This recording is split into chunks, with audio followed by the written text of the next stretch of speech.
Want to make a podcast? Spotify's got a platform that lets you make one super easily, then distribute it everywhere and even earn money, all in one place for free. It's called Spotify for Podcasters, and here's how it works. Spotify for Podcasters lets you record and edit podcasts right from your phone or computer, so no matter what your setup is like, you can start creating today. Then, you can distribute your podcast to Spotify and everywhere else podcasts are heard.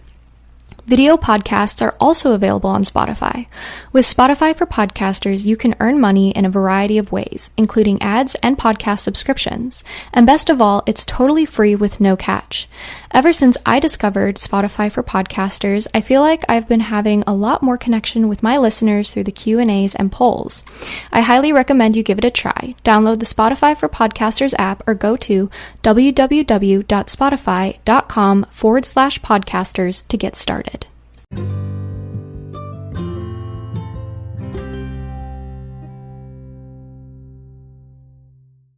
Hi everyone, I'm Amber Rose, the religious hippie, and welcome to A Catholic's Perspective.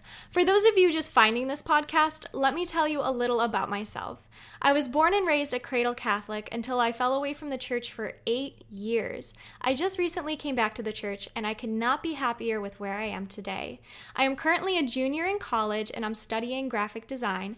I am an ambassador for multiple amazing Catholic Christian companies, and I love working with all of them. Now, some of you may already know me from my popular religious hippie social media channels, such as TikTok, YouTube, Facebook, Twitter, and Instagram. I have all kinds of Catholic content on there, so don't forget to go check those out. So the reason I wanted to start a podcast was so that I'd be able to have a longer format which people could listen to from wherever they are.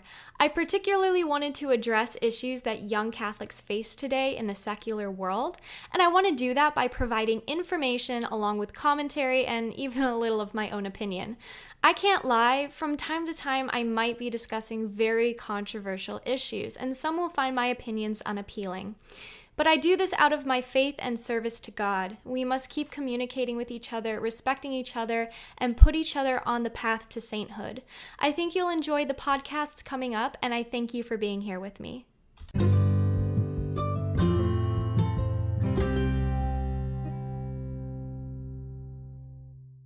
Hi everyone, Amber Rose here, and welcome to my podcast. Today we're going to be talking about Christian versus secular entertainment, and my guest today is actually the producer of this podcast, Todd Fisher. He's also the host of his own podcast called Quest. So welcome to the show. Thank you for being here. Thanks for having me. Thanks for having me on the podcast I produced. Absolutely. It's an honor, and thank you for producing my podcast. No, it's great. It's great. It's funny because, those of you listening, you haven't gotten to hear all the bloopers that we just did. So there's actually a lot of editing in this podcast just to get this one started. So it's funny. So maybe we'll have a blooper reel down the line. Honestly, that would be hilarious. I'd love that. I am happy to guest on this. You were a guest on mine. I certainly wanted to return the favor. And before I moved into doing this spiritual podcast, which is actually based on a book I wrote, which is a spiritual book, which became a bestseller. Before that, in an earlier version of Todd, I worked in film and television for many, many years. So when you talked about wanting to do some commentary on film and television and video games, I was like, let me be your guest, because I can totally talk about this for sure, because I've been on kind of both sides of the fence with this. Exactly. So I thought you'd be like the perfect person to be able to interview about these types of things, since you've been in quite a few films and documentaries and things of that nature, and have actually seen firsthand the corruption in Hollywood and everything like that. Yeah, I think it's interesting, this secular entertainment versus kind of like Christian entertainment. I think what we're going to get into today will be music and film and TV and books and video games. We're going to kind of cover all that. And I think really the thing is where the line is, or if there is a line. And I think I have a question for you, just kind of kick this off. Yeah, absolutely. What you like, where do you think the line is? Is it as simple as something as offensive language? Is it sex, nudity, violence, drug use? Like, is there a line in there somewhere, or is it just a type of entertainment? What do you think? I think there definitely is a type of line. If you think about it in the Bible, especially in the Old Testament, there's all this stuff. There's sexual stuff, there's, murder, there's violence, there's gore. But there's a line there. We know that sex, for example, is a gift. In the Bible, it is used to bring about life. And we see in, the we see in the Bible where people who use it differently get basically destroyed with asteroids. So there is definitely a line in it in secular TV shows and movies. A lot of times that type of stuff like sex, drug abuse, and all of that stuff is used to make the story more dramatic or to engage the viewer into something that the flesh wants. And whereas hopefully, at least in most Christian Catholic movies, if those topics come about, the only appropriate way to show that a couple has had sex is if they have children in Right. Christian movies. And so in most Christian movies, like that's how they portray that this family, did that, but it's not provocative and it's not for the flesh entertainment. It's for life. So there is definitely a line in morals when it comes to secular and Christian TV shows and movies and stuff, entertainment. But you watch both, right? Yeah. So basically, I have this whole thing out on my YouTube about TV shows that I will never watch / regret watching, and then TV shows that I actually love watching and everything as a Catholic. But yeah, I honestly watched my fair share of secular movies and TV shows, and I still kind of do every now and then, but I'm a lot more picky now than I was maybe when I was a teenager. What do you regret watching? Oh, there's a lot. Specifically, a lot of satanic shows such as Sabrina the Teenage Witch, Supernatural. There's a lot. Even Jane the Virgin, I regret watching. There was a lot of subliminal things in there. Those are probably my top three, along with Hunger Games and a couple others, just because the morals were so off. And I don't think I noticed it as a teenager because I was raised in the secular world. And to me, this was just entertainment. It wasn't real. It wasn't, anything. But it really does have an effect on how we view our relationship with God and how we view ourselves. Because, we are what we see and we are what we hear. I feel like, in a way, I'm going to be a counterpoint to some of these things. So I want to know, is it fair for me to suspend my disbelief for a minute, to believe in something fantasy or science fiction for entertainment? Or is that a violation to my Christian beliefs in a way? I honestly, it really depends because you know how children have imaginations Mm-hmm. and they can believe in something that's not real. Because they're little, they could say, "Oh, Spider-Man's swinging from tree to tree right now." And you're like, "Sure." But it's not real. But when it comes to being more like adults and teenagers, if they believe in the wizarding world of Harry Potter, I think that's a little bit of an issue. I think they're putting a lot of their faith and trust and everything in these fantasy worlds nowadays because they're trying to hide from this society we live in, this horrible society we live in, and they're trying to find an escape. And through these fantasy worlds, they're finding these unrealistic expectations, and they're kind of creating their own idealistics for who God is. That's not to say everybody who watches Harry Potter does that or whatever. Um, but I definitely see it a lot where people have this warped idea of who God is due to what they watch because the secular TV shows and everything put out this notion almost that God is this, fairy godmother almost, or he's evil and doesn't, care about you. And neither of those are true.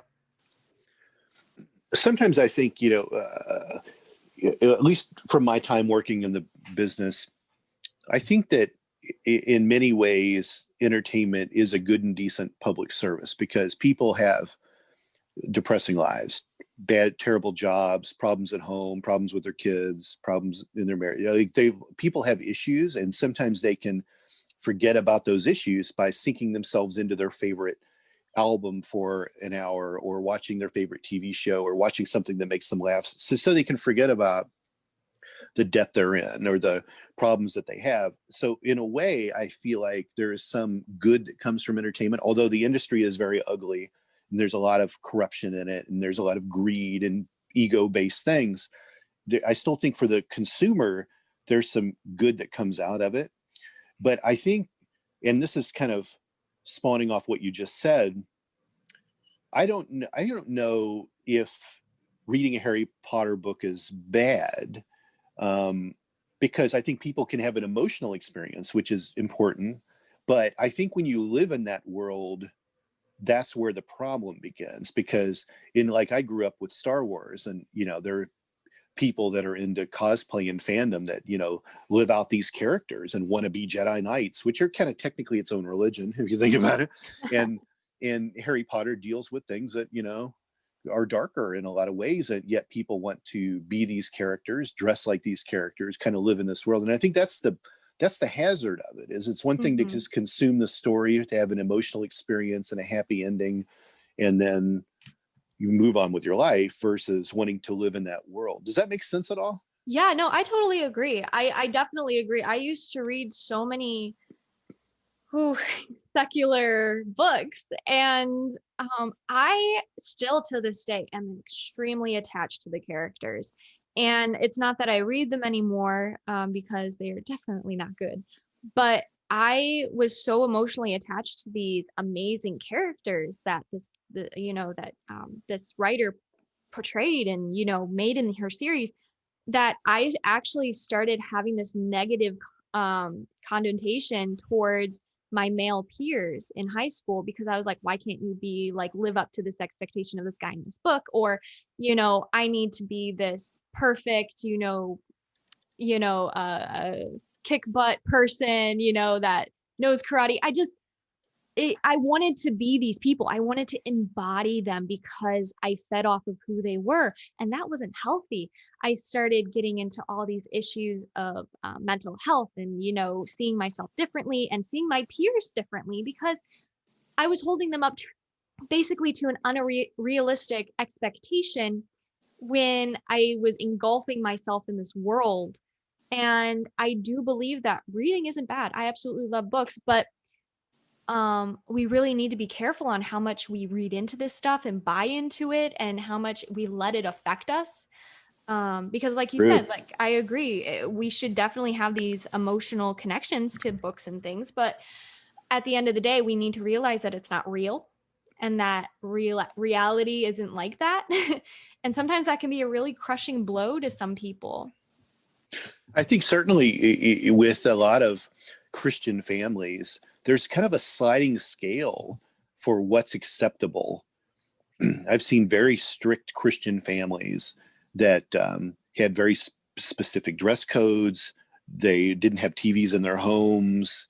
I remember these kids would come to school and you would, did you watch Knight Rider last night? And they're like, no, I'm not allowed to watch TV. And it's like, it was just it was a talking car. Like, it was nothing, but like they couldn't even watch TV. Their books were censored. These were the parents that would go to the public school and tell the English teacher, my kid will not read that book. Right. And like I've seen that end of the spectrum, and I've seen people that are very liberal that are in Catholic church every Sunday, but their kids are watching R-rated movies still. And, if there's an issue that comes up, it's addressed or that's explained. And so is there a right or wrong way to parent like that? I do believe so. I think there's a balance. I do believe that we should be at a young age doing things that are age appropriate for our children. We shouldn't be letting them watch Indiana Jones when they're 8 years old. We shouldn't be letting them, be objected to these things at such a young age, because I feel like nowadays kids aren't kids anymore. They get cell phones before they can even walk, and they're not really, experiencing childhood. And so I do believe that there can be over helicopter parenting, where constantly censoring what they watch, what they eat, even what they buy. I don't think that's right, and that can also lead to rebellious children who get really really good at lying. They can basically lie their way out of any situation and the parent won't know any different. So that kind of breeds that rebellious kind of teenagerism. But on the other spectrum, I don't think it's good for kids to be watching R-rated movies until they've reached the maturity level, which honestly, no offense, but most people don't mature until they're about 30. Uh-huh. And so due to that, I don't think, these kids should be subjected to like R-rated movies or anything like that. And the parents should still have some sort of parental controls until they are 18.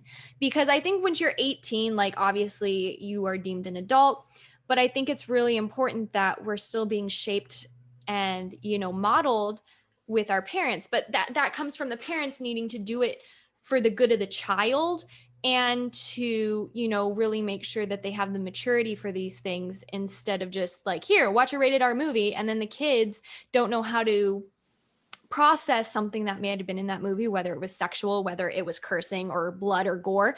And they end up having these psychological issues almost where they can't process it because they don't have the maturity for it because it's not age appropriate. So I think age appropriateness is super important when it comes to entertainment. And nowadays, it doesn't seem like there's much of that out there. Do you think the rating system works? Um, I'm going to be honest, no. I think the rating system has changed a lot. I think things that are rated PG nowadays wouldn't have even been rated PG. I think they would have been rated PG-13. Um, I really don't think so. There's certain things where I feel like back when in the early 2000s, when I first started, watching TV and stuff, everything that I could watch was age appropriate and everything was rated PG-13 or G or, whatever. And there was no cursing in it. But now if you watch a PG-13 movie, you can expect an F-bomb. You can expect something like that. So it depends. Right. The hard part in the theaters is that it's actually not enforceable. So even though in R-rated movie, you're not supposed to admit anyone under 17 without a parent, no one is policing that at a movie theater because it's not required. It's a guideline. Not that movie theaters will probably ever open again in the world we live in these days, but if it's that easy to get into a theater to see an R-rated movie, it's obviously much easier to watch it on television or on an app or what have you. Yeah, exactly. In the lens that you have for movies like this, how do you look at something like Grease? Grease is a great musical, but there's certainly sexual overtones in it. There's a little bit of violence. There's a lot of men forcing themselves on women. I mean, do we still admire this as a great musical, or do the times change something like that? I think it depends on the way you view it. So I personally, I never watched Grease until I was around 18. And when I was 18, I understood, everything. I understood the little things that would go over my head as a kid, the subliminal messages. And because of it, it's interesting. It really is because you have to view it in those times. Back in those times, the sexual revolution was new. It was crazy, and something that I thought about a lot was the fact that the women who were in Greece, specifically Rizzo, let's talk about Rizzo. She ended up thinking she was pregnant with Kahiki's baby, right? Was that Kahiki? I think so. Kaneki. Kaneki, yes. And he basically came to her in the end and he was just like, I want to be the father. Like, I want to help you raise this child. Pro-life for the win. But she ended up finding out she wasn't pregnant. She's like, it's okay. I'm not pregnant, and everything like that. She's like, it was a false alarm. And I'm not saying that having sexes before marriage is good. It's not at all. I will never promote that at all. However, it depends on your maturity level and how you're willing to take the story. Teenagers today, who, are raised in that secular world will probably be like, oh, this is normal, like whatever, and stuff. Oh, cool. She's not pregnant, blah, blah, blah. Doesn't need an abortion, no. But for us who are at that maturity level where we understand, the gravity of some of these situations, it's almost like we can understand it on a deeper level, like Rizzo's fear of being pregnant, and then her relief when Kaneki was just like, I'll be the dad, and then she was just like, no, it's okay, like I don't know how to really explain it, but it, for me personally, it really depends on maturity level and where you're at. It's On funny. this. It's funny. You've really taken a deep dive into this, way deeper than I thought you were going to go, because I've watched this movie a lot, and I think it's really funny how deep you went into Rizzo's character, because she's actually my least favorite character in that musical, but where you went with it gave me things to think about with this, and really her predicament that she was in explains a lot about how she felt about Kaneki. It explains why her mood shifted and how she felt a certain way. And part of her felt abandoned, part of her blamed him, and then he leaves her because there's anger. They're in a fight with each other, and he shows up with another girl. And then there's like a million things going on. And you kind of do understand Rizzo a lot more when you kind of take the deep dive into what she was experiencing, because in a musical, where there's the beats just keep going and there's another musical and there's more singing and more dancing, you're kind of forgetting for a moment what she's actually dealing with and going through. And I think it's really interesting you zeroed in on that. Yeah, I think it's actually something that a lot of people in today's society are commonly faced with. Sex before marriage means that there's no commitment within that relationship. So if you end up getting pregnant, there's a very big chance that that baby daddy or that baby mama will leave. And that's why we have sex in marriage. When you take babies out of sex, and then when you take babies out of sex, you end up taking sex out of marriage. And unfortunately, that's what we see today. And we see the heartbreak of these poor women who have been subjected to this. And many of them need to go through counseling and healing because of it. And it just totally breaks my heart. And when you actually start to slow down in some of these musicals like Grease and there was a couple others, and you actually start nitpicking at these characters and their backstories and what they might have been going through between these cutscenes, it really becomes clear that Rizzo had these real big emotional traumas, and everything. And so I think it's something that when you slow down and look at it, a lot of women today, and even some men, can really relate to, which is really sad, honestly. Yeah. Yeah. Did Sandy give into the dark side at the end?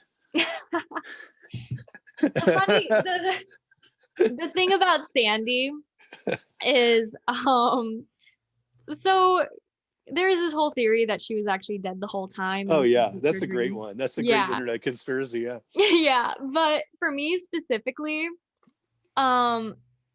she basically, and this is unfortunately what happens with a lot of secular movies and TV shows, is they take the nerdy girl or the goody two shoes and they turn her into a bad girl, or a hot girl or whatever.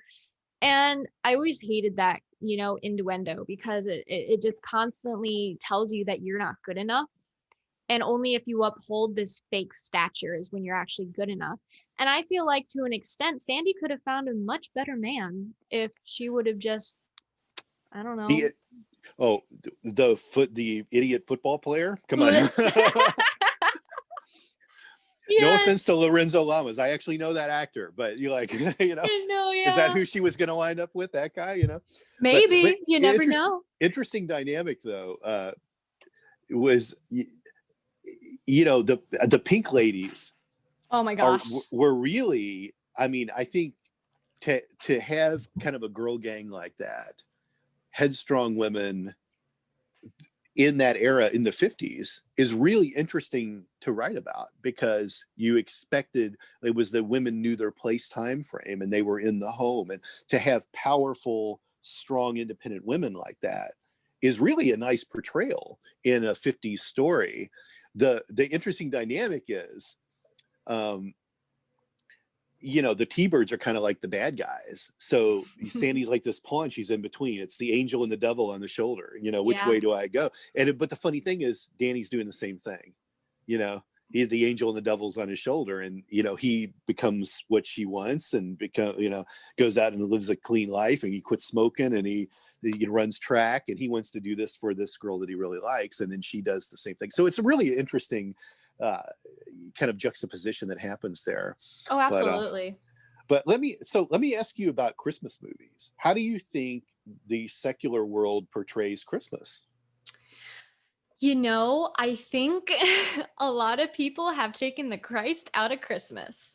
Yeah. And it's really sad. And we've seen it, a million times in Christmas movies where people prioritize gifts and feelings over Christ and what Christmas is really all about, family and things. And we see it all the time in Christmas movies, and we're just like, nah, that doesn't happen in real life. Like, people know the meaning of Christmas.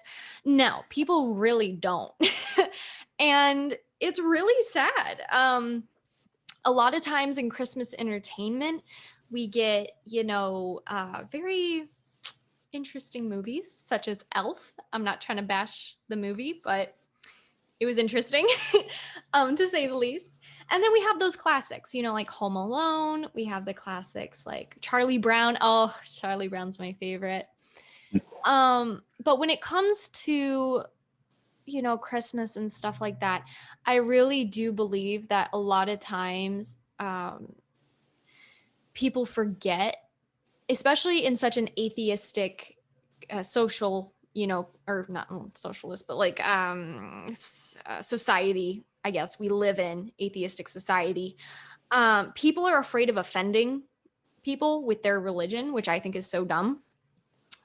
We should not be afraid to speak about our religion in the public square. You must live your religion on your shirt, on your sleeve. But I think a lot of people are scared of offending people because nowadays everybody's so sensitive. There is apparently some kind of negative innuendo towards Christ's birth for some reason. Now, I haven't surrounded myself with atheists, and as much as I love them, and I do still have some friends that are very sweet, and I love them dearly. But I have surrounded myself with this community of Catholics. And so I personally haven't had any issues with spreading, Christmas cheer or, anything. And I haven't had to say happy holidays or anything because they're on the same page with me where it's the birth of Christ. And this is when our Savior's born.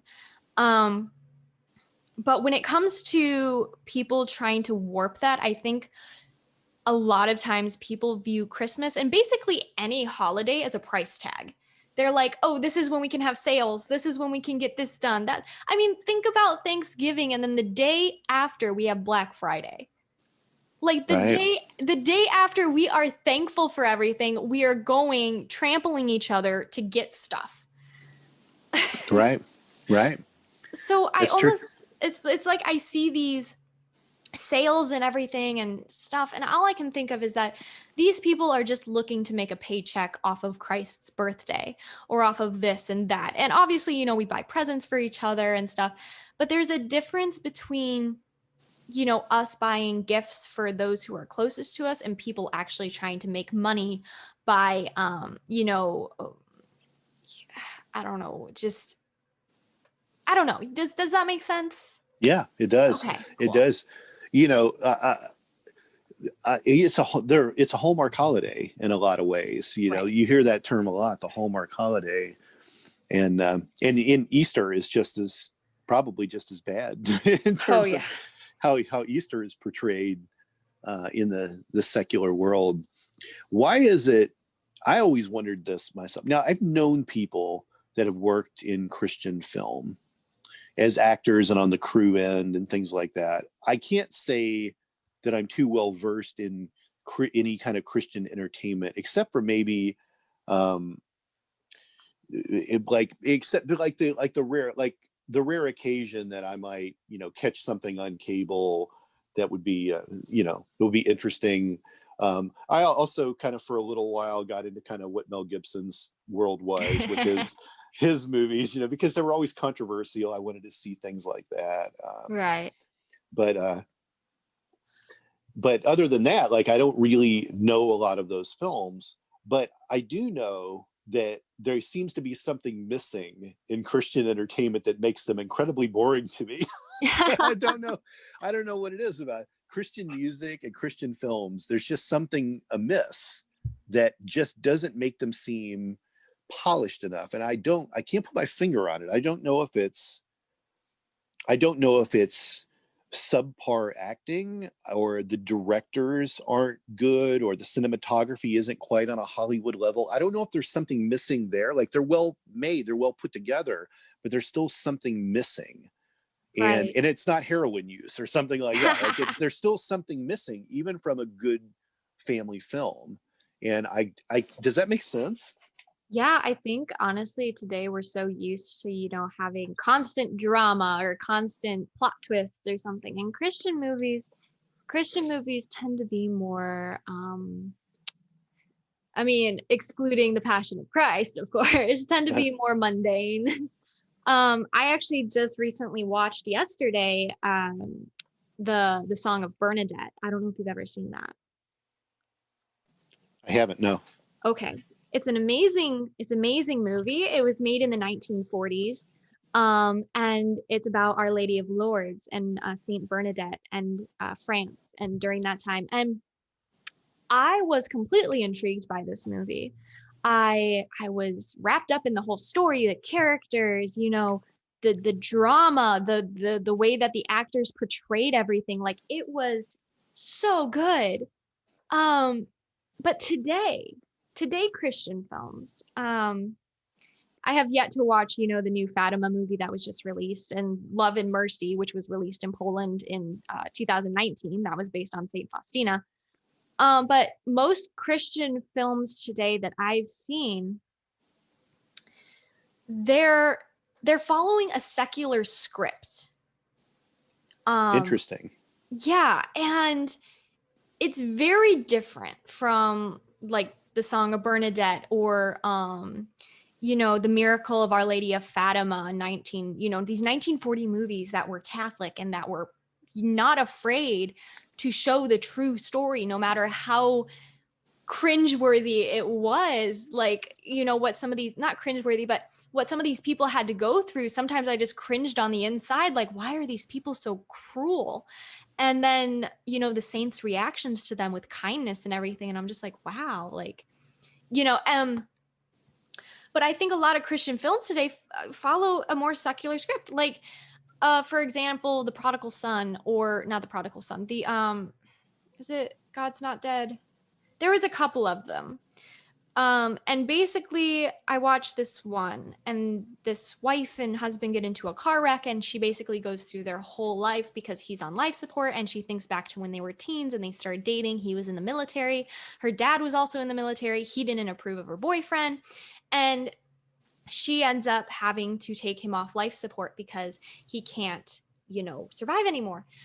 And this was supposed to be a Christian film, and there was almost nothing hinting to it. There was this secular idea that God should heal, this man. And of course, if that is God's will, then that is God's will. However, we shouldn't have this warped idea that we tell God what to do.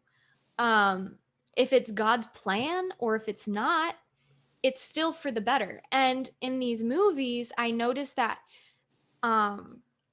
in the end, even though somebody might die or something, somebody always loses their faith.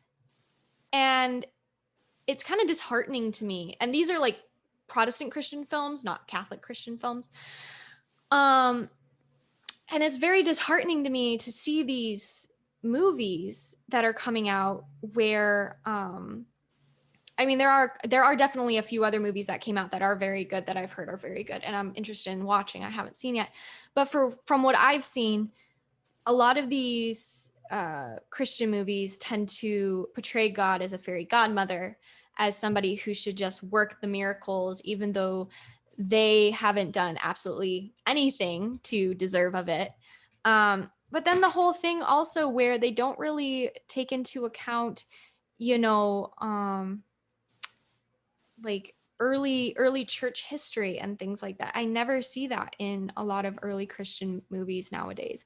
It's always in the Catholic movies that I see, but in Protestant movies, I never see them bring in church history. I never see them bring in any dynamics besides like, oh, somebody fell away from the church, somebody's a drug addict, somebody went through something traumatic, and now they're back and they're turning back to God. Like they had this revelation on the verge of death and they came back to God, or they didn't, and their family either gained faith from it or didn't.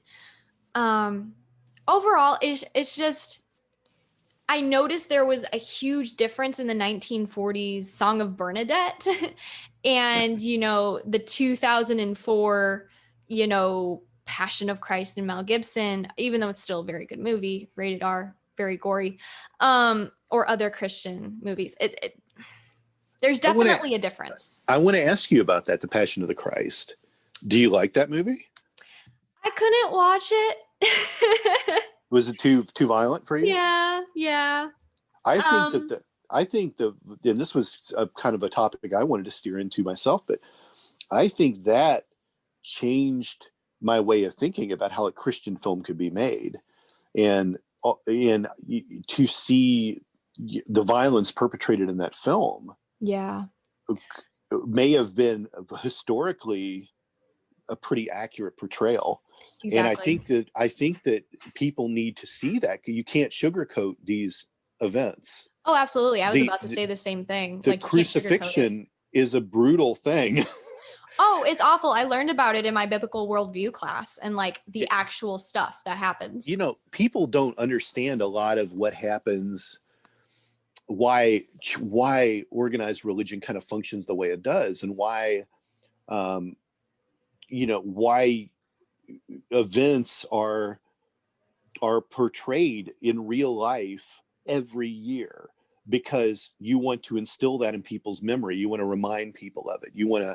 It's almost like a master and apprentice type thing. Like before you could ever record anything, plays, stuff like this, music, were handed down because you were only able to really hear it or see it in person. So to have people do a ritualistic interpretation of Christ's crucifixion every year is important, because you have to remind people of this event. And I think that's a really interesting thing. But to see it in film like that reached a completely different type of demographic. And I think I would like to see Christian films move in a way where the content is more intense. I don't want to sugarcoat anything for your eyes.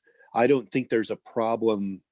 And you can tell me if I'm off base on this, because I approach this from an entertainment background perspective. But I maybe want to see a Christian film that shows a person become homeless or become a drug addict, and see them get to their worst and still see that community help bring you back, and really show what can happen when you when you can keep your faith, or you trust in that community, you trust in that church, and it brings people back from the brink of something terrible. I would like to see that. Yeah, I think one of the biggest things, like when it comes to that the secular script I was talking about that most Christian movies follow today, is the fact that they sugarcoat everything, and it drives me nuts. I hate it. And the main thing is that sugarcoating comes with this secular idealistic that everybody needs to be accepted and God loves everything and everyone and sin. And that's not true. God loves everybody. He does not love your sin. He is incarnation of love. He is pure love and goodness. However, he does not condone our sin. He hates sin. Hates it. It's in the Bible, and there are specific things he hates.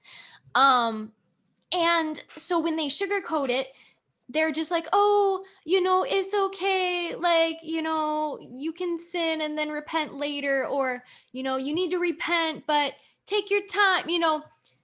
It's one of those things where it's like, you can't sugarcoat. You cannot sugarcoat this stuff.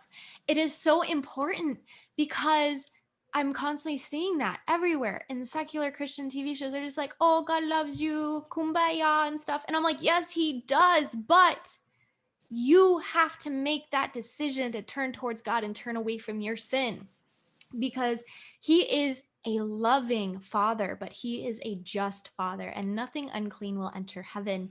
And so it's up to us, and it's not like, oh, Jesus loves you and you're doing fine, don't worry about anything. It's like, no, you actually have to work on yourself and be better. And even though I see some of these characters make that development where they do become better, it's it still has that sugar coatedness on it. You know what I mean, right? Yeah. Yeah. Yeah. The kind of the proof is in the pudding. Like, people are fallible. And right now, out there in the world, in your neighborhood, even, there is someone who has a terrible heroin addiction. Yeah. And they're alone, or they're with no one, or they're always one injection closer to being a statistic. There is someone who's resorting to prostitution. They're selling their body for something, to maybe to pay rent, maybe to buy drugs. Who knows what they're doing it for? But there are Right. people that are fallible. They weren't always this way. They were an 8-year-old kid that were going to church with their parents. Something went wrong somewhere. Yeah. And it's either the group of people they fell in with, or it was some influence here or there. But that church door is always open. And that is an open line of connection, and there's a connection to God too. And I love when someone can come back from that. Exactly. And if there's any place that you ever know is going to be open for you, it would be the church. And there are people in there that are willing to help you. And exactly. And like, and I'm walking, talking proof of that. Yeah, exactly. And I think that's interesting. And those are the types of movies I think I would want to see, where there could be some extreme content, but it's like, you should watch this for your own good, because it gives everyone lessons. It tells people on one side that they're still welcome back here, and it tells people on the other side, you need to help people you find that are like this. This is how this is supposed to work. And I think there is a common ground, because right now Hollywood would just have this person fall from grace. They would leave the church, they would become a heroin user, they would become a stripper, and then they would kill everyone. Right. And that's what they would do. Their way of cleaning up would be, I'll extract revenge on everyone who wronged me. Yeah. I've made movies like that before. So, like that. So like that's what the Hollywood end would want to do. Right. But I think that there's a different kind of ending. I've actually, I'm not really active in entertainment hardly at all anymore. Then there were only like maybe 2 or 3 scripts that I never got to that I wanted to do. One was a Western, one was a musical, and one was very dramatic. Mm-hmm. And I'll just steer off for a minute about this one that's dramatic. And I never worked on it because it was so depressing. The content was so depressing. And it was always hard for me to even write it, because it would send me into this dark place that I'd take a while to have to come out of, because just writing it was so hard. And it was basically a normal couple, a husband and a wife and a 8-year-old son. And, they're middle class, and, they're a beautiful family, and they live in a beautiful place. And the husband's an architect, and he gets Lou Gehrig's disease. He gets ALS. Mm. And that's the one thing I would rather be hit by a bus, have cancer, any number of other. I do not want ALS. I don't want to ever get to a place where I'm just locked in with my mind. And I know why people are suicidal that have this. Mm-hmm. And I started writing this about 20 years ago. And I actually worked with the ALS Association, and I met a lot of people suffering from it, and I got their testimonials. I videotaped them. All these people are dead now. Oh, wow. And I all of them had really different types of stories about how it affected them. And I really took kind of all these stories and I worked it into this script. And it was a very dramatic movie. And I called it In the Arms of an Angel, for a couple reasons. Although technically it wasn't even that spiritual. I called it In the Arms of an Angel because the first half of the movie was really kind of the husband's movie, where he has to be a physical actor. He has to go through all of the symptoms of ALS, all the problems that happen. But the second half of the movie really becomes the wife's movie, because she becomes kind of the primary care tender. she becomes the person that has to make the money for the house. She's the one trying to get, medicines for him and deal with him at his worst points. Right. So naturally, you go through an emotional roller coaster with something like this. And part of that is you're super down, like incredibly depressed. And she has to live with him even when he's like that, when he doesn't even want to be alive anymore. So she really goes through the ringer with this man, and he eventually at the end of the movie dies in his arms. So there's a big spoiler. I don't have to make the movie now. I told everyone how it ends, but everyone dies at the end with ALS in 3 Wow. years, usually. So, but there was an interesting part in it, and I've actually gone back and rewritten it. I don't know if I'll ever make this movie, but if I do make it, it now becomes a Christian film. Mm-hmm. Because one thing I did was a lot of people with ALS will go to a self-help group. And the self-help group is people with MS or people with ALS. And then there's other people there that are suffering from it in different stages, telling you, I was where you were at, and this is how I overcame that. And this is how I realized I needed to appreciate all my time with my young son and my wife, or whatever time I have left that I can actually function as a human being. Right. And in these, they have all these deep discussions about, people that are suicidal with this, and people that are depressed with this, and people, and how they physically can still function in the world, and all of this. And what I've done is I've shifted all that, because I realized that in my script, I hadn't really written anything in about faith. And I didn't give this family a religious background. I didn't give them any kind of religious backstory. It was a missing from it. So what I've done is I've added that in as an element now. And you get to see how this man's spirituality actually shifts his opinion on life. Right. So anyways, that's sorry, really I got off track. Though. I got off track. No, it's good. It's good. Actually, because you've worked in the music or the industry in general, I know that you're not too familiar with Christian films and stuff, but do you have any idea how secular movies / shows has hurt / helped Christians, in the community and stuff? How it's hurt them, but also maybe there's some way that it's helped? Boy, that's a tricky question, how to answer that. I think that there is a movement for people that are tired of what they're seeing in cinema in multiple ways. I think that there was a time frame where we had a lot of independent filmmakers, the Quentin Tarantinos and the Robert Rodriguez's, and a lot of guys like this that were kind of like really exploring like a lot of violence in cinema. A lot of, although I enjoyed those movies, being part of popular culture, I did like those things, and I felt like they were really well made movies compared to what the other stuff was. That kind of time is ended, and I think people want less of that kind of content right now. The world is dark right now, and people are hurting in a lot of ways, and to see intense content like that, I think people want lighter fare. I think they want, in times like what we've had in 2020, people are wanting more support. They're wanting more spiritual help. They're wanting to seek this out. And I think in times like this, dark periods of time, people go to church and they want lighter entertainment. And even the Marvel movies, we've seen those for 10 years now. And although, you don't get really language in that, you don't get sex in it, nudity, like other than some cartoon violence where you never really see anyone die. They're not terrible movies, but they're kind of mindless entertainment. And I think people are also now making a shift away from that. Like, I'm tired of just seeing Marvel movies for 10 years. Can you feed my mind, but can you do it in a way in which it's not done with a lot of violence or intense, some intense storyline? Is there another way? And I think that's where you have a home for Christian entertainment. I don't know if that answered your question or not.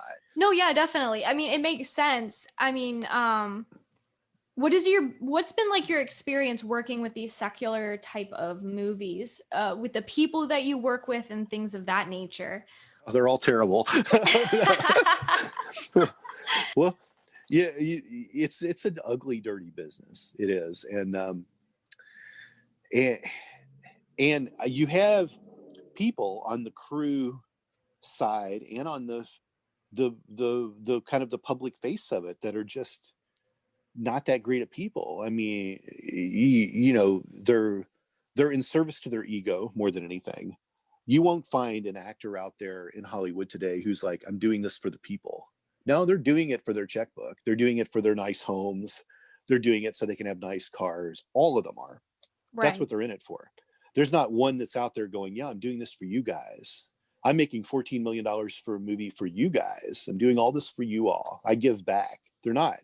Most of them Right. don't even care what the movie is. It's just the next job. It's the next temp job.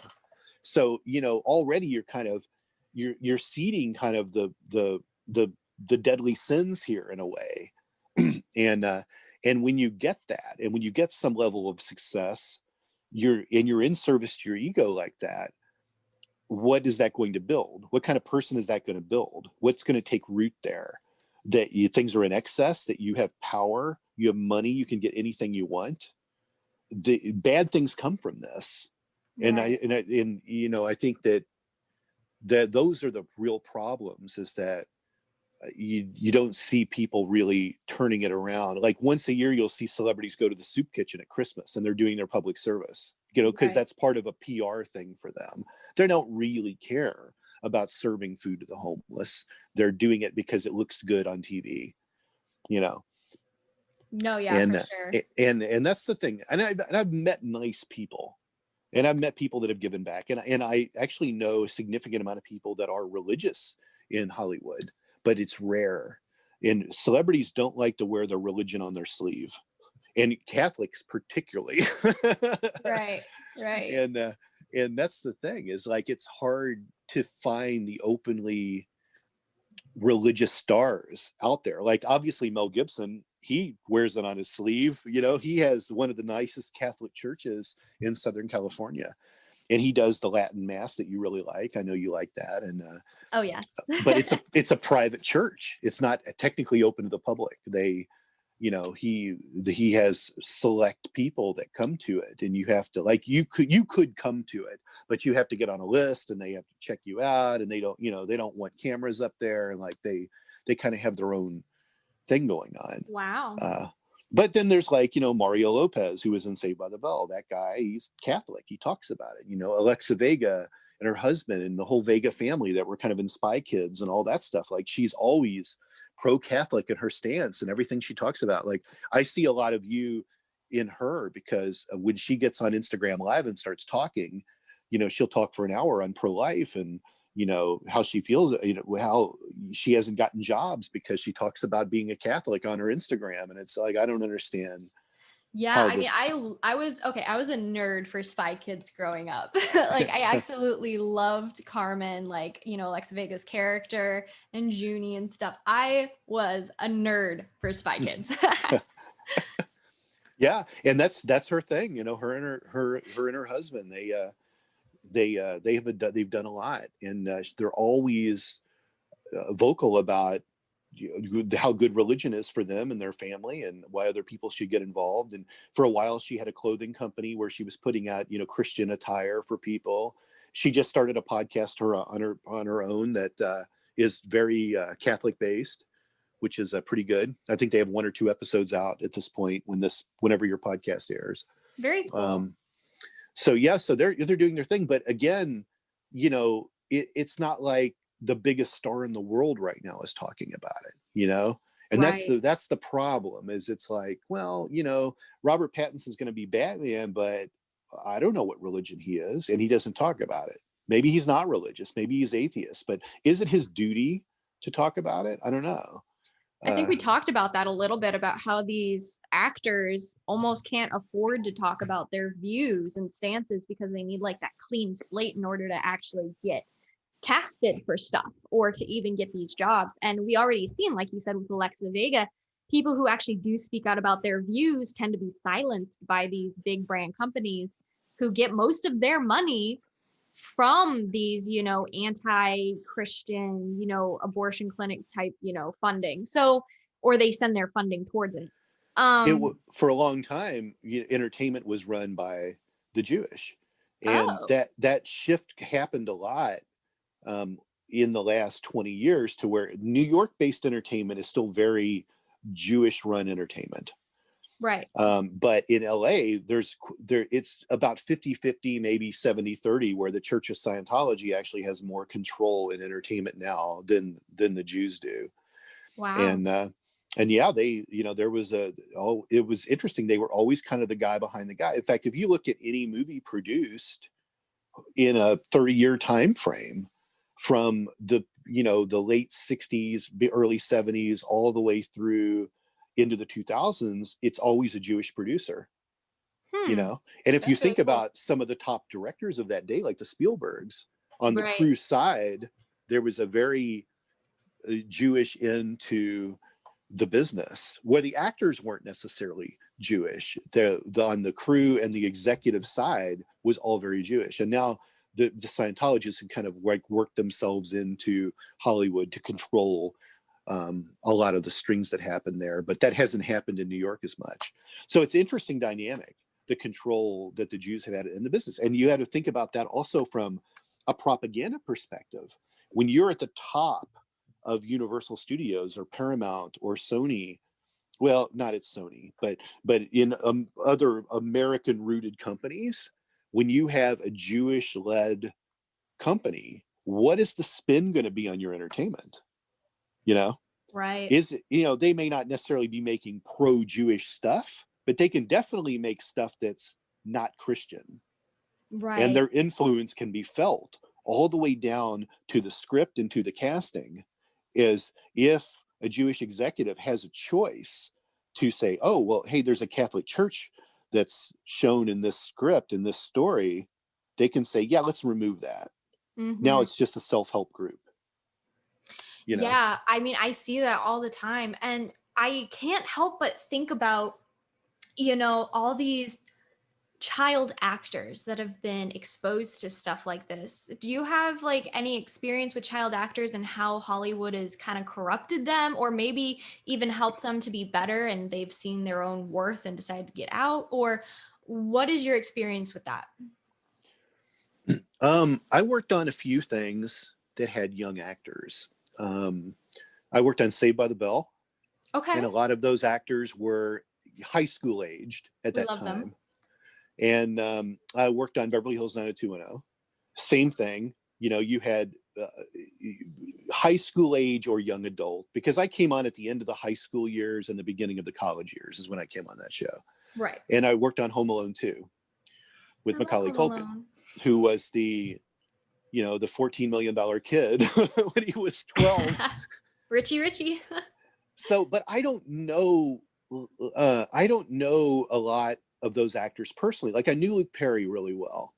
I got to know him pretty well, but I don't know how these people adjusted. You only hear the tabloid stuff. You only hear the TMZ stories about these people. Right. I think that it has to be tough for these kids growing up in the business. I think that, you're missing, there's only a finite amount of hours in the day, right? So think of, like, I grew up in a subdivision in Southern Indiana, and you grew up somewhere in Illinois, and we had friends on our street that we did stuff with, and we went to public school or whatever, and had made friends there that we kind of had all the way through high school. And, you kind of had that world, you had your fun make-believe world, your entertainment time and your family time, your church time and your friend time. But now let's say you remove one of those elements, and instead of going to school now or having a subdivision, I'm now having a 10-hour-a-day job, and I'm 10 years old, right? Right. Plus school. Yeah. Which would be private with a tutor, right, for an online hour school. a day. Yeah. And most of them quit school and just become GEDs later. Like, a lot of them will just quit by the time they can say, I don't want to take anymore. They just quit. So a lot of times when an actor grows up and they get into kind of their high school years, they say, I'm done. I was watching an interview with Robert Downey Jr. the other day, and he was talking about how he didn't finish school. And by the time he was acting in movies, he was working all the time. And when he had, his on-set tutors for high school, he's just like, yeah, I'm done with this. Right. And then later on, he got a GED for the sake of having a GED, but he quit school.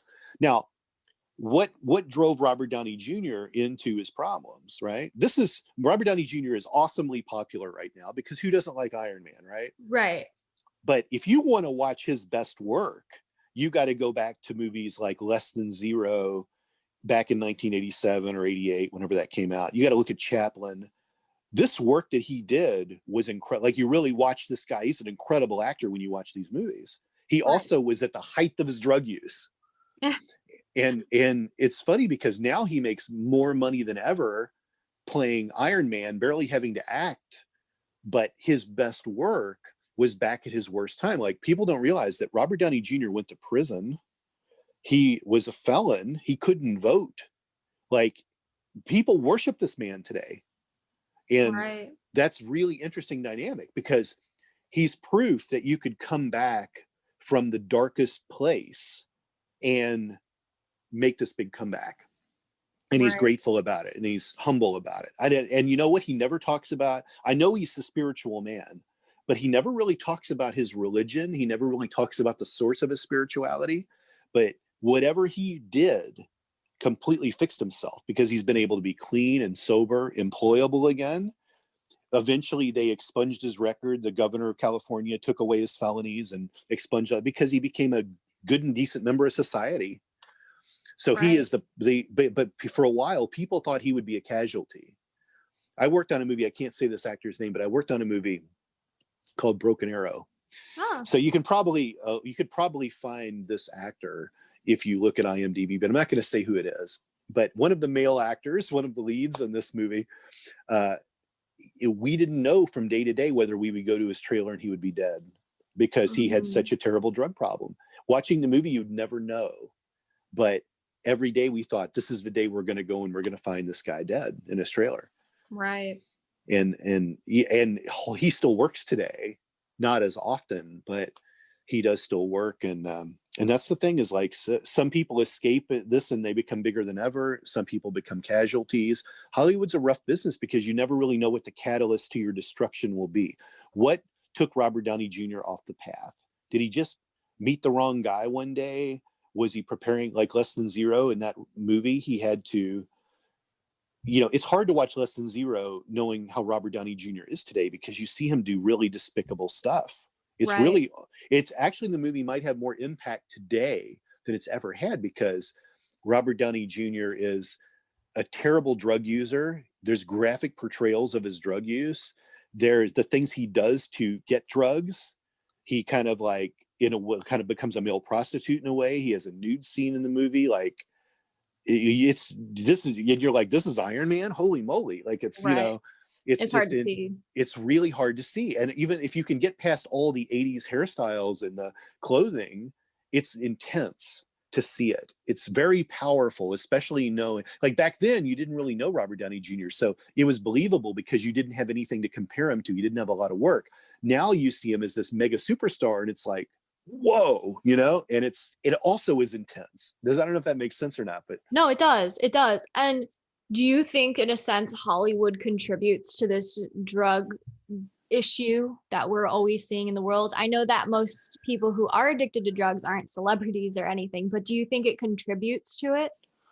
Yeah, in the 80s, they used to budget movies to have cocaine on the sets. Like, they used to actually really openly endorse whatever was needed, whatever party favors people needed. That was kind of the decade of decadence. Wow. But now that's not the case. There's much safer sets now. As much in as that regard. Yeah, as much as we know. There's safer sets, but I think that, actors, I think again, it's all in service to their egos and they can get whatever they want. And sometimes it's a matter of, I've got to power through a 20-hour day where I've got to do my own stunts and all this stuff. And I'm hurting and I need weed, or I need to stay up and I need cocaine. I think the drugs definitely eke into that. I also think there's a significant amount of loneliness that celebrities have because they can't go out and be in public. They can't go sit at a particular restaurant. They're hounded continuously. Fan is short for fanatic. And once you have fans, that's a hard thing because, like, Luke Perry couldn't go anywhere without being mobbed during his 90210 days. And it had to be really tough on those guys because they tend to just be homebodies at a certain point or have to retreat. People are like, oh, well, they retreated to this private island to get away from people. That's so awful what they did. Well, they kind of had to. What are they going to Right. do? Go down to the mall? I always find it hilarious how people are always, they always have a say in how a celebrity acts or something, as if that celebrity or even the Pope, for crying out loud, should be better than human. They're always just like, well, they didn't do this. And I'm like, because they don't owe you anything. I mean, yes, you might be a supporter of theirs or a fan, but they're human and they deserve to have space and alone time as well. So it's very interesting to see how people are so self-centered in a sense that they actually want to have a say in how these celebrities should live their life. Yeah. Um, I think when you're lonely in that regard too, sometimes you find the bottle and you start drinking, yeah, I think a and great representation almost of that is Bohemian Rhapsody, the newest movie that just came out about, lead singer of Queen, yeah, Mercury. Freddie Mercury. Yeah. Yeah, Freddie Mercury. There you go. Who was I thinking of? Yeah, but no, Freddie Mercury. Yeah. And how, he literally was on his deathbed. I mean, he was dying from AIDS, obviously, but it goes to show how he was so cheated and corrupted and stuff. And I think that might even show into a little bit of like the entertainment industry back then, and even still today, how they corrupt people, and they have to put on this mask when they go outside their house. And the only people who truly know, if any people know that they're struggling, is those who are closest to them. And even then, it's almost as if they can't tell them because of all these, restrictions and stuff. And then, it's dangerous almost for their family to be around because of paparazzis, and it's a mess. It is. I feel sorry for many actors, because when they achieve some level of celebrity status, their life can get out of hand really quickly, and it takes an incredible amount of discipline to be able to maintain. And if you're an actor, the actor's actor, that is kind of, you dive into your role. Like if you're going to play a heroin addict in the movie, to be the method actor that you want to be, you try heroin to see what it feels like, so you deliver it. And a lot of actors subscribe to that, and that's because they kind of live on the edge, and they want to dive into that world for real to make their telling of it that much more accurate. So Hollywood is a weird thing for me, because I've seen a really ugly and dirty side of it. It's, it's cruel, and the money's here one day and it's gone tomorrow. It's their celebrity status, it's gone tomorrow. The way men are treated, the way women are treated, it's a ugly business that has a product that actually probably does help people, but there's no cleaning up this industry. Like there never will be any way you could ever clean this up and make this a clean industry. It's just because it's always going to be rooted in, people having fans and actors becoming godlike in a way, and power and corruption and all of that, Right. That almost reminds me of what you said about, how they would actually take drugs to get into their character. That reminds me of how people nowadays constantly tell couples, you should be watching pornography together so that you can get into the mood. It's almost like the same thing. And it's like both of those things are extremely detrimental to your health. How do you think, in a sense, like we could bring back like that traditional Catholicism and, I mean, overall Christianity back into films and TV shows, on screen, like to get that portrayal out, even if it is like a little bit uncomfortable to watch? But what is like, do we need directors? Do we need actors willing to do it? Like how can we fix some part of it? Before I answer that question, let me ask you, do you think the Catholic Church is portrayed accurately in secular cinema? Nope. I mean, just look at the newest one that just came out. Like, what was it called? The Bible, whatever, it's oh my gosh, it annoys me so much how people misinterpret the Catholic Church. It's crazy. I do know one thing. What I've gleaned from it all is that every priest knows how to perform an exorcism. So confession. They all can perform it and perform it accurately. So, but yeah, I think people put Catholic churches in movies because they're the prettiest churches, But Yeah, then everything that's supposed to go on in a Catholic church is never really accurate, from the priest all the way down to the parishioners. Just is never absolutely. really portrayed accurately. Although they probably got it a little bit more right in the Godfather movies, but because Right. that was such a big part of the Italian culture. Yeah. I did really appreciate how that was brought into it. But to answer your question, it's going to be a long, slow burn to get this to be portrayed, and a lot of things have to happen in a certain order, I think, to get there. And Right. I think at least the source of my podcast, my Quest podcast, is I have a lot of different guests. I didn't want to make a podcast that was just all I'm going to beat people over the head with religion every week. I Slap wanted to them with the bring in, Bible. yeah, they can get that in a million other places. And one of the things I've liked in my life is that I've had a lot of different adventures. I've definitely had periods of poverty and periods of prosperity and all kinds of ups and downs and this roller coaster ride of stuff. But I've met so many interesting people and I've had so many interesting adventures that I wouldn't trade that for anything, because it really, I've gotten to live life in that regard. And I've met so many people in so many different ways of life. And I find people fascinating. I love meeting new people, and regardless of what they do. And Right. that's what I've done with the Quest podcast is, you'll be on there one day and then there's an Olympic figure skater the next day. And then there's a famous religious sculptor the next day. And then there's, an actress the next day. And like, it's always someone different. But the one core tenet that's important is that I ask them about their spirituality or their religion. And I think it starts from people talking about that and admitting that, rather than keeping it hidden. There's no shame in saying that you're spiritual or that you're Catholic or that you're Baptist or that you're Jewish. No shame in that. Talk about it. Exactly. Be proud of it that you are. Why are you not talking about it? Like, are you embarrassed by it? Why would you be embarrassed by it? It's Right. unfathomable. And I think it starts with people talking about that. And, Yeah. and your way of having, your faith is different from the sculptor, Right. and you all have completely different approaches to things in how you deliver. Like, you're great verbally telling people what and talking to people and helping people that way, where Tim Schmalz is sculpting for God, Right. these great works of art, and these that's his tribute. Like, he may They be less communicate in different effective. ways. Yeah, exactly. And that's what it comes down to. And that actress that people really like, for her to say, I am spiritual, she'll say, I can't go as far as to say I'm Catholic or that I'm Christian, even though I was brought up Christian and I got away from it. I am still spiritual and I still believe in a God. I'm just trying to find my way. Well, that's acceptable too, because they're at least trying to find their way and navigate someplace and get somewhere. Right. And that's what I want, as I want people to mention that the only person not welcome on my show is the atheist. you know we have nothing to talk about. Right, right, right. Yeah.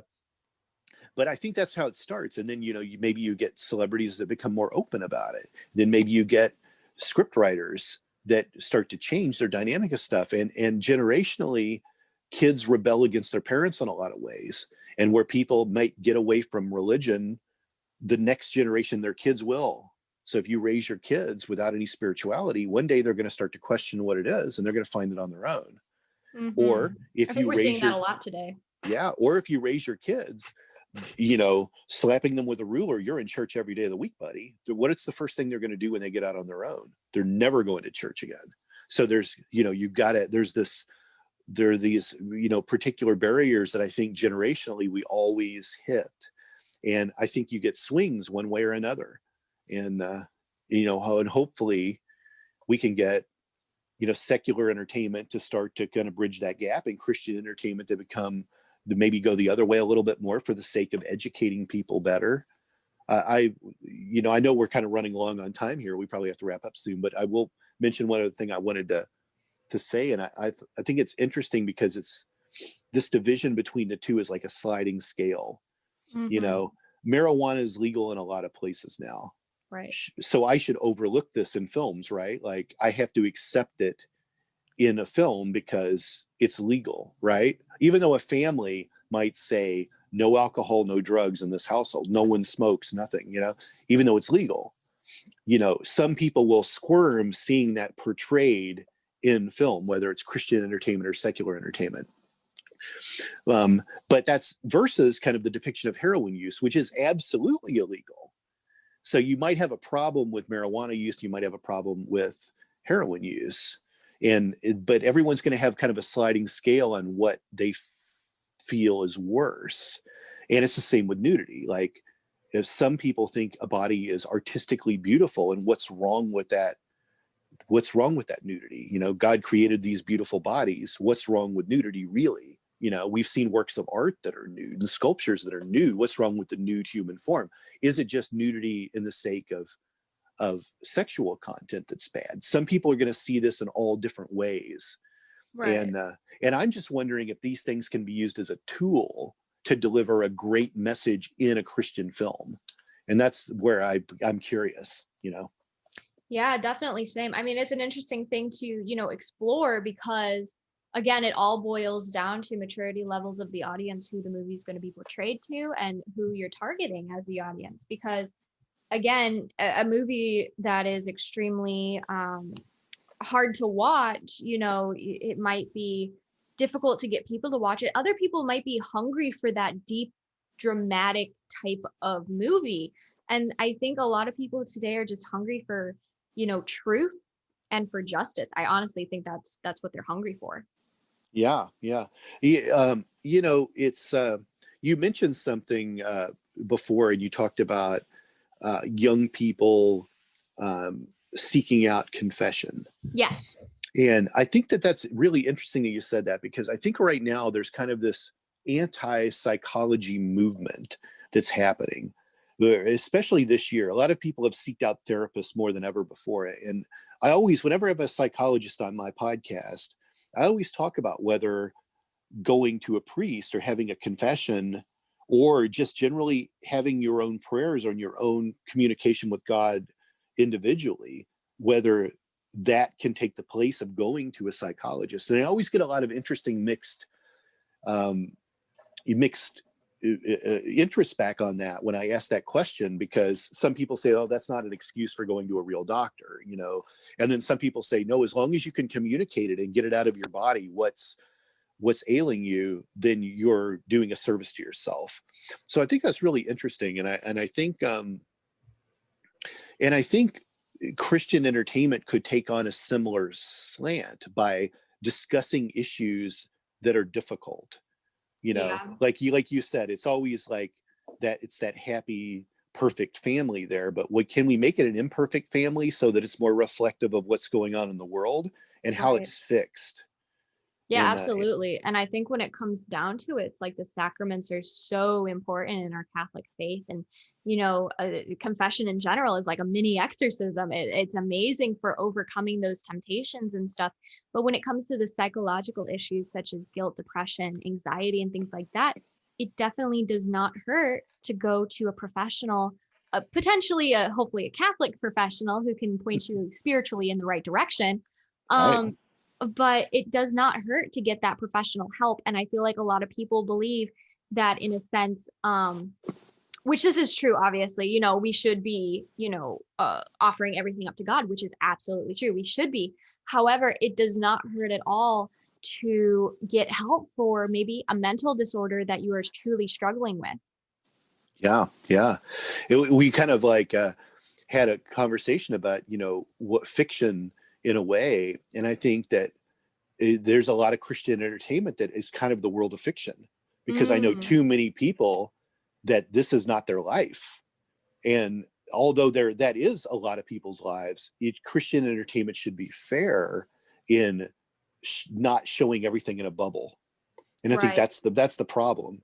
And I think at least in secular entertainment, you can have that.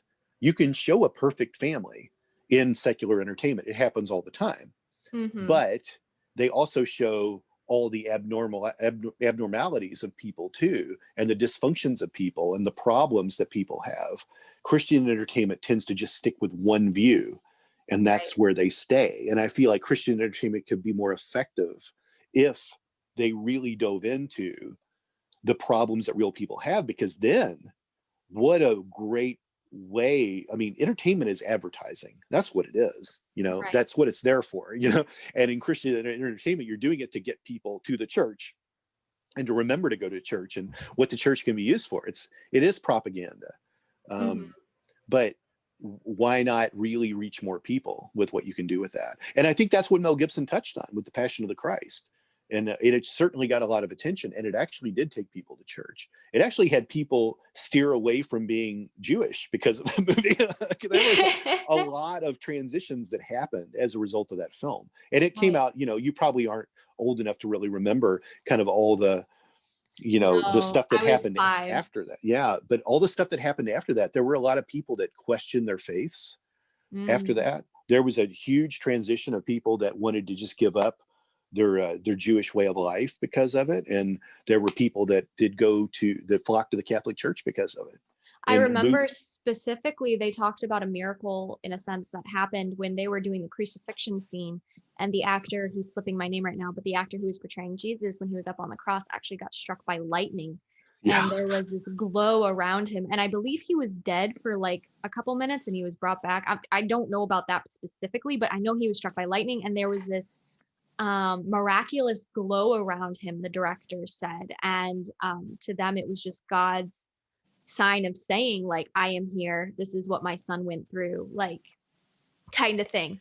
yeah, And I think that was amazing in itself. Like, this guy, like, he was portraying Jesus and literally going through everything that he went through and stuff like that, and he was up on that cross and literally looking down at the directors and stuff, basically seeing what Jesus would have seen, maybe not with as much pain because he was, tied to it, he wasn't actually yeah. crucified, but he actually got struck by lightning. And I think that in itself speaks levels.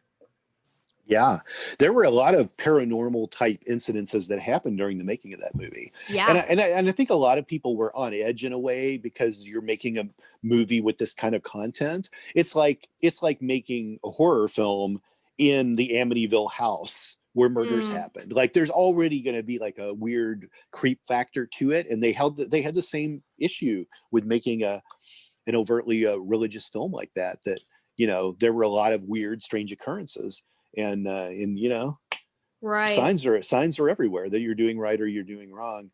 It's funny. It's funny what we got it. We actually, well, we almost need to break this up into two parts. We've talked so long with stuff, but we didn't even really get into video games or books that much. So we ought to do a part 2 of this where we get into those things, because I really want to hear where you go with video games. Yeah, absolutely. That'd be so cool. Because there's not a whole lot of good I can give from video games in general in terms of It's how kids are. basically But kill, kill, kill, die, die, die, or I'm going to build something beautiful, or I'm going to set on fire my world of Minecraft. Like, there's no in between. yeah, it's really a weird dynamic, and the effect that video games have on kids and kind of what it's done to a generation, and of course the ultra violence that's in that, and how people, Mm, like, at least in a film, you're watching an experience right. where you are technically kind of living the experience in a video game. But we should save that for another pop culture episode, Yeah, because this has been absolutely. a lot of fun to do.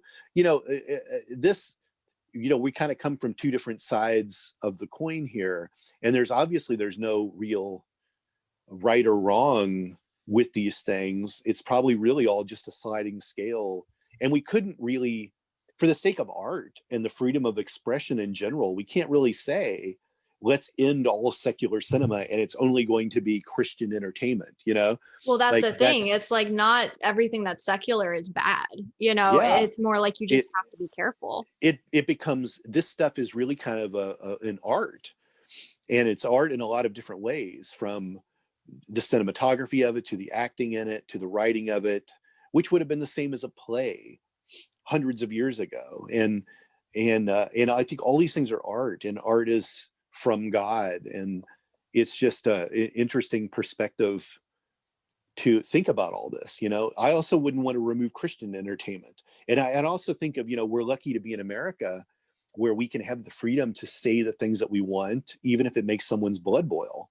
Amen. Yes. And that's the thing, because like in Great Britain, there's government run television stations, and it's that way through a lot of Europe. Like, at Mm, least we have independent networks right. that can run programming. will always be able to have multiple television channels on cable that cater to Christian entertainment. You don't get that in England. You get Right. the BBC 1, 2, 3, 4, 5, 6, however many they have now, and they put on whatever they want. It's government run television. Right. So how do you actually have any kind of expression in that world? And I think that we're really lucky in what we are able to do here. And I'm willing to accept that there's always going to be some gratuitous sex and violence out there, because I'll also know on the other end of the spectrum, we're also going to have good and decent Christian programming. I'm just hoping there's something in the middle that I can really be entertained by and learn from, Right. and give me a good message. That's what I would want. That Yeah. would I be mean, the real challenge. I would suggest Song of Bernadette to you, and also the newest Fatima movie, or the older Fatima movie, which was also amazing. If you want to check those out, those are pretty good. Absolutely. I'll make sure you text those to me so I can watch Yes, it for sure. absolutely. And I think overall, I mean, we just need to remember that what we see, what we hear can really affect us. I mean, in our spiritual life, in our everyday life, how it shapes us. I mean, some of the most vulnerable people are children. And most of the time they are sitting in front of that TV. They're introducing tablets into school now. So it's just like, I really like to bring in like Matthew 6:22, where it says the eye is the lamp of the body. So if your eye is healthy, your whole body will be full of light. And I think we just really have to remember that no matter what we expose ourselves to and things, we still have to keep in mind, is this something that is holy, is God worthy? Is this something that I'm taking, personally, or is it something that is like, oh, it's a movie and I'm moving on from it and God is still, my main person? It's one of those things. And so I just wanted to kind of throw that in there. But I absolutely loved having this conversation. This was an amazing educational kind of talk. So this is really awesome. So thank you for joining me. Yeah, anytime for sure. I love talking about this stuff, and maybe we can get into video games and books and maybe even YouTube at a future conversation. Yeah, absolutely. And where can people find you if they would like to find your podcast and stuff? Yeah. Well, my book, Metatomics, The Grand Design, is available. It's out in bookstores now. You can find out about my Metatomics world at metatomics.org. And on that, you'll see the link to my podcast, which is called Quest. And you'll see this one listed there too. We love that. And other podcasts that I produce. And so you can see all those good things. And they're available on Apple and Spotify, all the places where you get podcasts. And just kind of briefly telling people kind of about what I do with my research is I use science to back up biblical events and try to prove as much stuff as I can, because science tends to want to do away with God and the idea of spirituality and the idea of religion as best it can. And I wanted to kind of turn science on its ear and use that to support biblical events and stories and history that happened around it. So that's kind of what I do there. So it's really interesting to kind of look into that and see what I've been working on. We love that. Also, religion and science go hand in hand. Without religion, there would not be science. That's true. I had an interview the other day with a UFO researcher, and it's someone I've worked with for a long time. We actually have a lot of groundbreaking science into the UFO crash at Roswell. And it's always interesting to think about the idea of if there's life out there in the universe and if they've ever visited us and what it might be. And I have my own theories on this in terms of angels and aliens being the same thing, just kind of called different later in time in how they were looked at historically and how it's looked at now. But right. But there's a lot. So we did a lot of we did an archaeological dig of the UFO crash at Roswell site, and we proved that an event had happened there. Whether it's extraterrestrial or whatever it was is to be determined, but we do know that something did happen there. Right. And it was interesting to have him come on the show and kind of talk about the work that we did and, his ideas on spirituality and stuff like that. So there's always something interesting that we're doing. And he said, the Catholic Church still owns more observatories than anyone in the world. He reminded me that, and they do. So they're looking to the heavens for a reason, And it's Right. been that way for a long time. And a lot of, the great thinkers have been Catholic. And there's a reason for that. But what's happened is today we get to a world where scientists tend to want to just cast it off as it's not real. And I feel that's really unfortunate. I see it in the scientific community. I see it in academia. I see it in the medical community. Right. And I see a lot of people getting away from God. I have several friends that have become doctors that kind of got away from their Christian faith as they became doctors, because they became less convinced there was a God that wanted to save people, because they were around so much death. And it's interesting how you address that, Yeah, absolutely. It's totally a deep topic, and we should totally go over that in another podcast. That'd be very interesting to talk about. Yeah.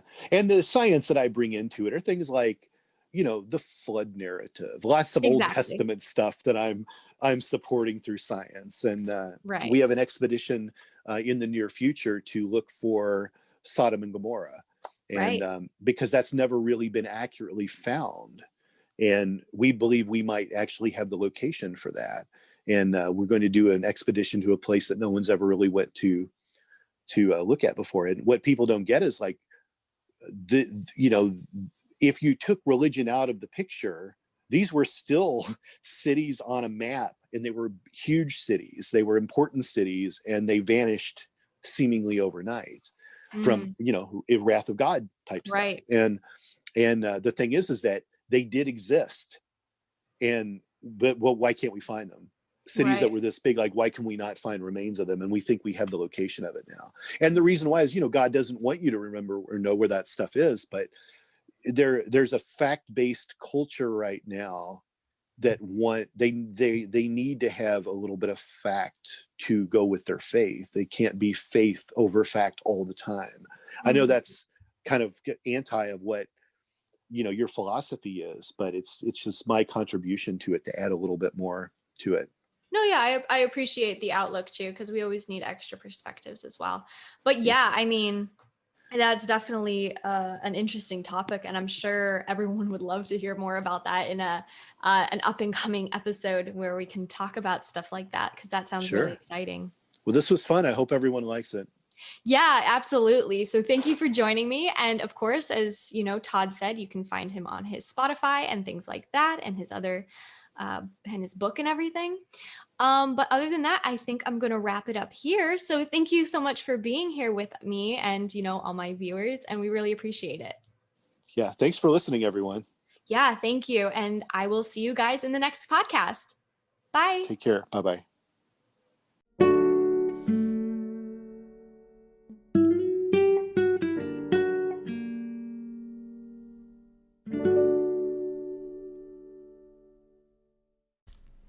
Do you have questions or comments about today's episode?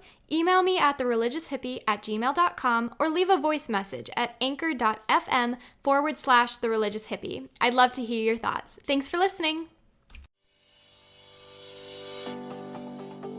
Thank you for listening to A Catholic's Perspective with Amber Rose, the Religious Hippie. Please be sure and rate and review this podcast. This podcast is copyright. Any previously trademarked or copyright content is used by permission. Be sure to like and follow The Religious Hippie on Facebook, Twitter, YouTube, Instagram, and TikTok, or visit her official website at thereligioushippie.com. This podcast is produced by Todd Fisher and distributed by Metacortex Publishing. And be sure to visit metatomics.org to see our listings of other unique podcasts.